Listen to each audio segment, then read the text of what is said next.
Okay, Judges chapter 6.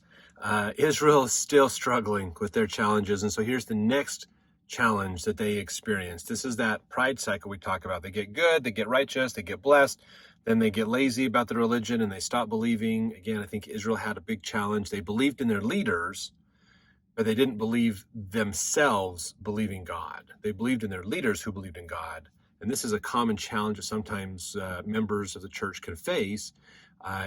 They believe in the faith of somebody else, but they don't have the faith themselves with God directly. And so this is part of that challenge.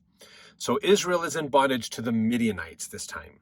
An angel appears to Gideon, calls him to deliver Israel. He overthrows the altar of Baal. The Spirit of the Lord rests upon him. The Lord gives him a sign to show he is called to deliver Israel. All right, verse 1, and the children of Israel did evil in the sight of the Lord, and the Lord delivered them into the hand of Midian 7 years. So there's 20 years. In the last chapter, they were in bondage to the Canaanites, and then they had 40 years of rest. And now during that 40 years of rest, again, they forgot God, and now they're back into bondage. They've been in bondage for 7 years now to the Midianites.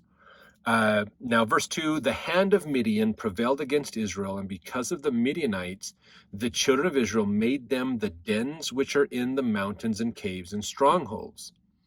So verse 3, why did Israel have to do this? This is a little bit of verse 3.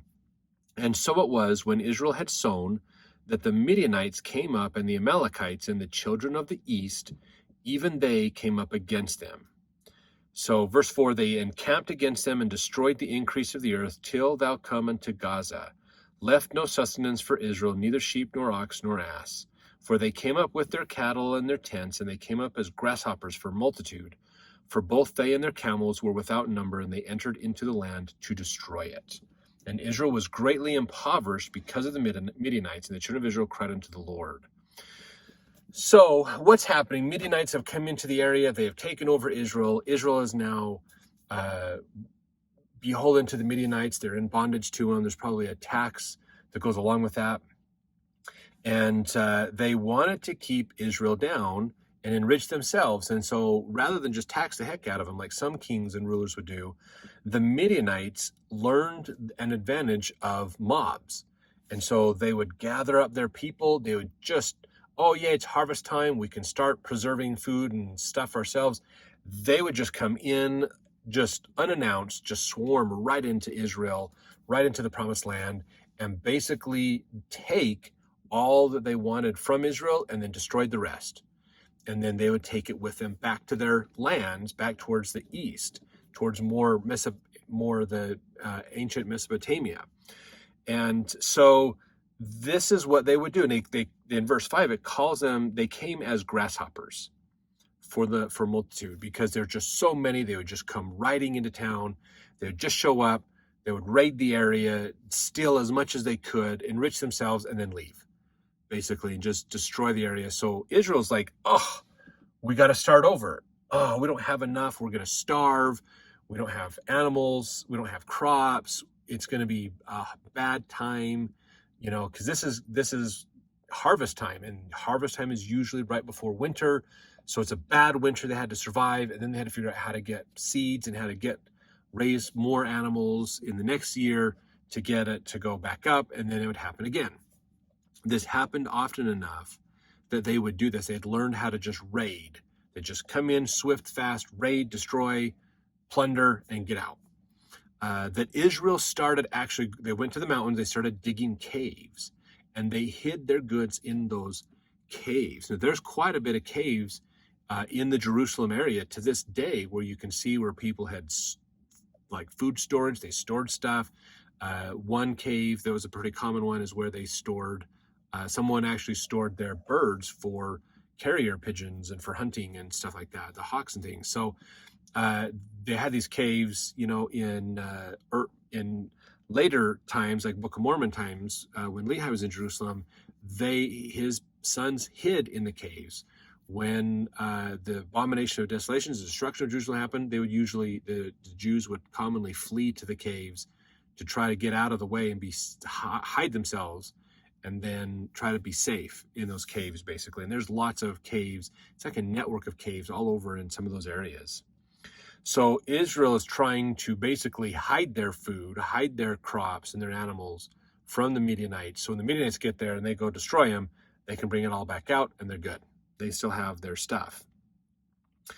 But it's getting to the point again where it's just they're sick of it, and so they're crying to God for help. Verse 7, and it came to pass when the children of Israel cried unto the Lord because of the Midianites, that the Lord sent a prophet unto the children of Israel, which said unto them, Thus saith the Lord God of Israel, I brought you up from Egypt and brought you forth out of the house of bondage. So reminding them of this, he sent a prophet, okay? He sent someone that he can speak with, who can teach the Israelites.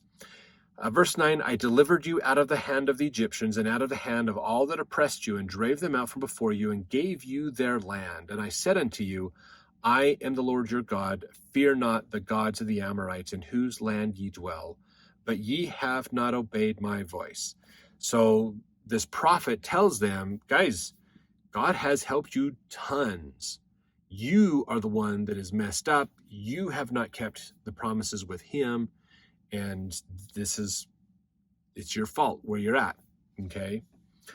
Verse 11, there came an angel of the Lord and sat under an oak, which was in Ophrah, that pertained unto Joash, the Abiezrite, and his son Gideon threshed wheat by the winepress to hide it from the Midianites. So he's over there threshing the wheat, getting it taken care of, get it separated out, and over by the winepress because they're going to hide it. They're not trying to do it out where it's normal, but they're trying to hide this stuff basically.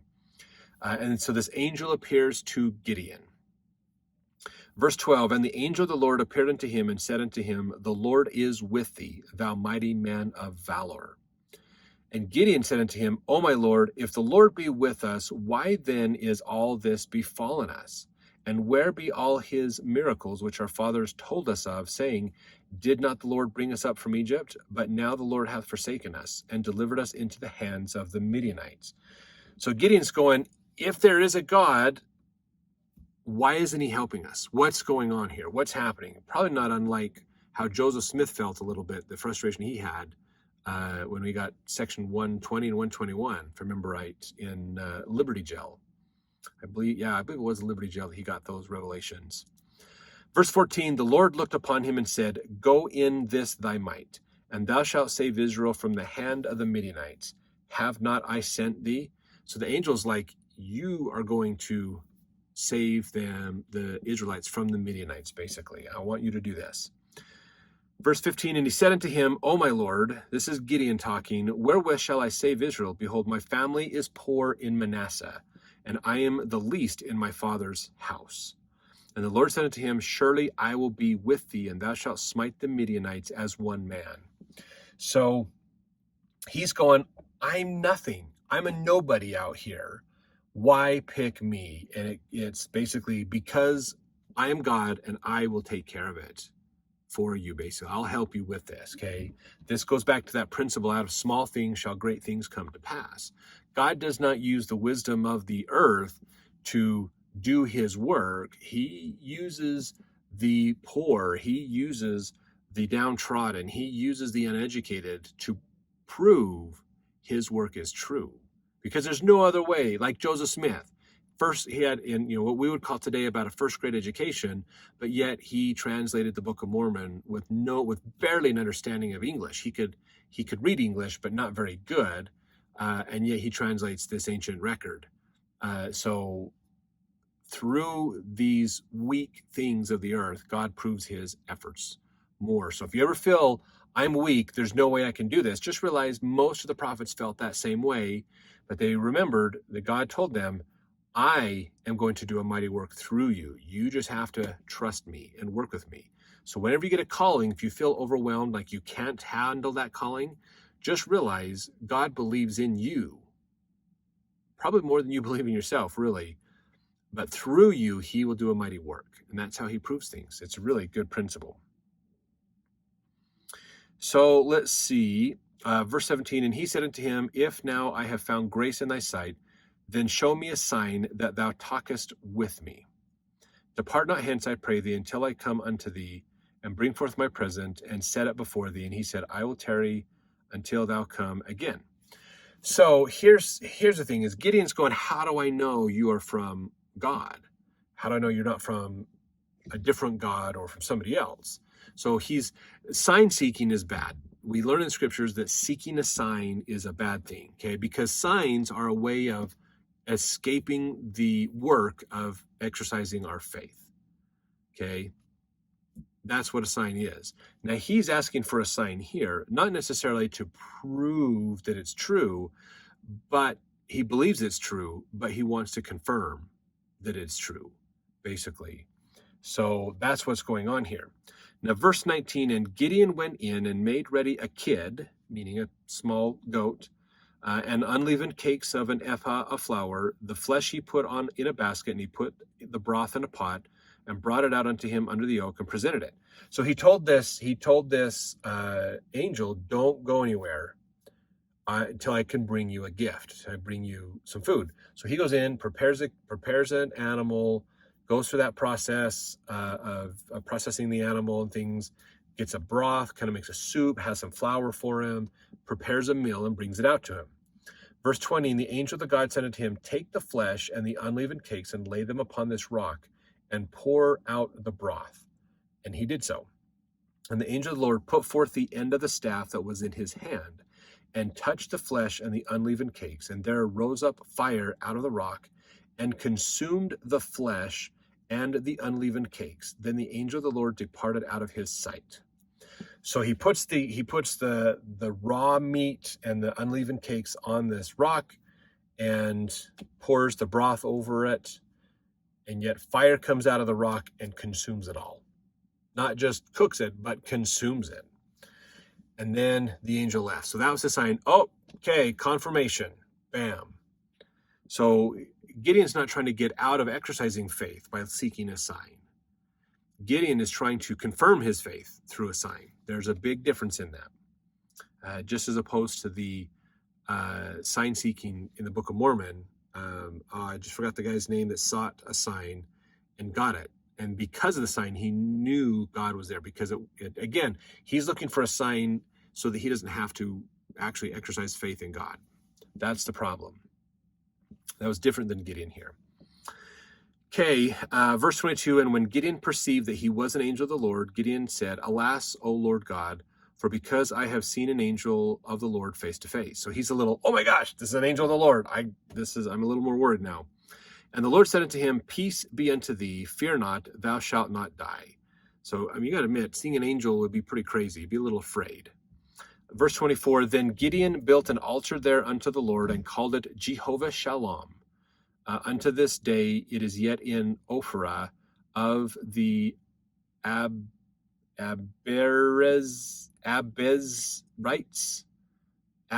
something like that. Sorry, it is a little crazy. So he builds this thing, Jehovah Shalom. Shalom is greeting, hello. So hello to Jehovah. I'm building this altar, calling it this because Jehovah introduced himself to me here. Verse 25, or the God. Now, it doesn't necessarily guarantee that this was literally Jehovah that came down to him. It could be an angel who was given what's known as the divine investiture of authority. The angel was given authority to act in the name of God, to come down and do that. So we don't know for sure on that, but there is that possibility. Okay, verse 25, and it came to pass the same night that the Lord said unto him, take thy father's young bullock, even the second bullock of 7 years old, and throw down the altar of Baal that thy father hath, and cut down the grove that is by it, and build an altar unto the Lord thy God upon the tops of this rock, in the ordered place, and take the second bullock, and offer a burnt sacrifice with the wood of the grove, which thou shalt cut down. So now the Lord is telling Gideon, okay, your dad has built this altar. Now, back then, when they built these altars, they believed it was bad to confine the altar into a confined space. They needed open space for their idols and their altars and their performances. So they would use groves of trees to kind of conceal themselves, but yet still be open. So they would put this in the grove of trees, and then they would oftentimes tie people to the different trees and then perform all kinds of immoral acts on people and do different things for the fertility rites, for other sacrifices, do human sacrifices on the altars, all kinds of crazy stuff that they would have. If you remember, go back a couple of chapters to our discussion on Baal and Ashtaroth to learn a little bit more about those kinds of rites and rituals. So God is telling him, your dad built this, but you need to destroy it and cut the trees down, destroy the groves, get rid of it, basically, so it can't be used ever again, and build a new altar, and then offer a sacrifice of a bullock on that altar. So verse 27, excuse me, then Gideon took 10 men of his servants and did as the Lord had said unto him. And so it was, because he feared his father's household and the men of the city, that he could not do it by day, that he did it by night. So he took 10 servants that he had under him, and they went up and did this. But they were afraid, because this was a popular altar, probably, and a very common place for the city folk to go. He was afraid that if they saw him do it, that it would cause problems. And so he did it by night, basically, so they wouldn't know it was him. Verse 28, when the men of the city arose early in the morning, behold, the altar of Baal was cast down, the grove was cut down that was by it, and the second bullock was offered upon the altar that was built. So they get up the next morning, they happen to look over these grove of trees, let's go do our worships. Hey, it's gone. Oh my gosh, there's a different altar there, the trees are gone. Holy cow, what is going on here? So verse 29, they said one to another, who hath done this thing? And when they inquired and asked, they said, Gideon the son of Joash hath done this thing. So somebody ratted Gideon out. Verse 30, then the men of the city said unto Joash, bring out thy son that he may die, because he hath cast down the altar of Baal, and because he hath cut down the grove that was by it. So these people are coming to him going, he's committed complete blasphemy against our God. He has destroyed our religious rights, our opportunities to worship our God, completely offended us, completely destroyed our ability to worship and do our religion. So he should be punished by death. Verse 31, and Joash said unto all that stood against him, will ye plead for Baal? Will ye save him? He that will plead for him, let him be put to death, whilst it is yet morning. If he be a god, let him plead for himself, because one hath cast down his altar. So Joash said, are you guys really here to defend Baal? I mean, if Baal really is a god, and he is this almighty, powerful being that you claim he is, why can't he take care of this one man by himself? Let Baal inflict punishment on my son, if Baal is a real god. So he's providing an opportunity to basically turn the tables on these people. Not necessarily justifying either way, but help them realize, well, if Baal really is a god, like you say he is, then let him punish this one man.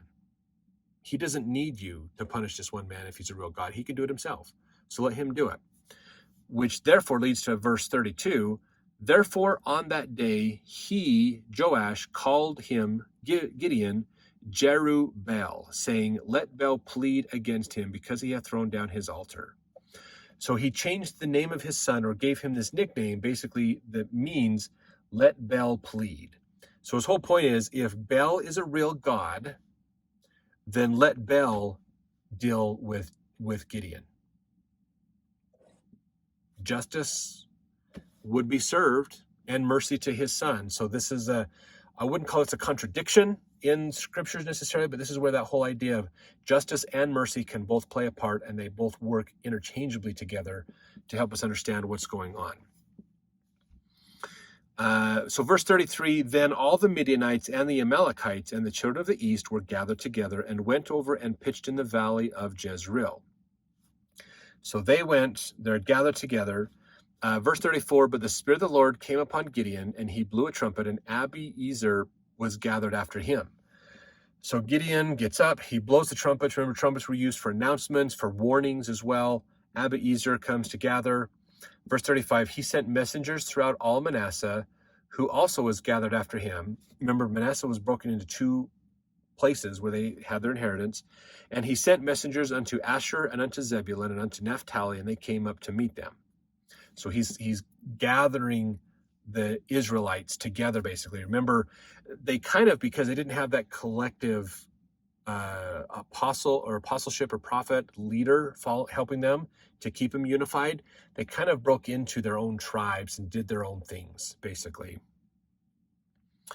Verse 36, and Gideon said unto God, if thou wilt save Israel by mine hand, as thou hast said, behold, I will put a fleece of wool in the floor, and if the dew be on the fleece only, and it be dry upon all the earth beside, then shall I know that thou wilt save Israel by mine hand, as thou hast said.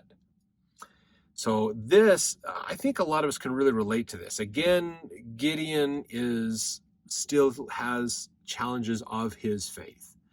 He's seen an angel, he has had these great things happen, but he still has a struggle with his own faith to believe this. So he comes up with a test to test God. And I'm sure all of us have done this at some point. Oh God, if you really are there to help me out of the situation, or,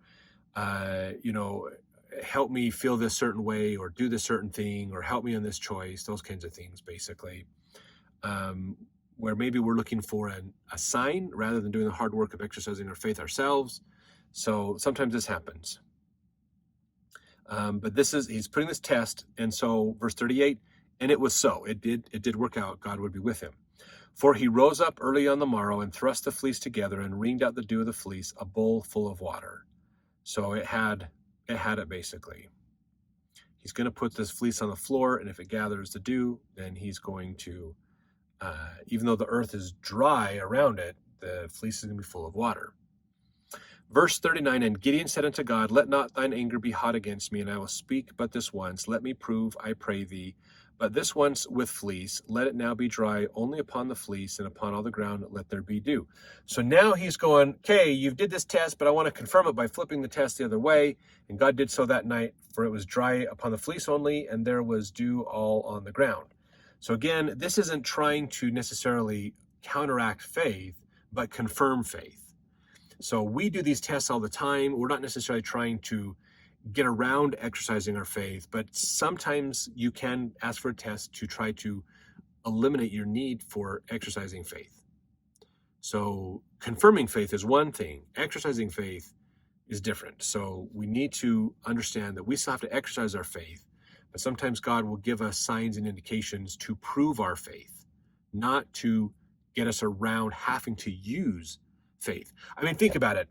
It would be super easy if God wanted us all to follow him to prove he exists. If he proved he exists, it'd be clear. We wouldn't be using faith, we'd be using knowledge. Well, there's God. Look at all the great stuff he can accomplish. We need to follow him. This is exactly what most tyrants do.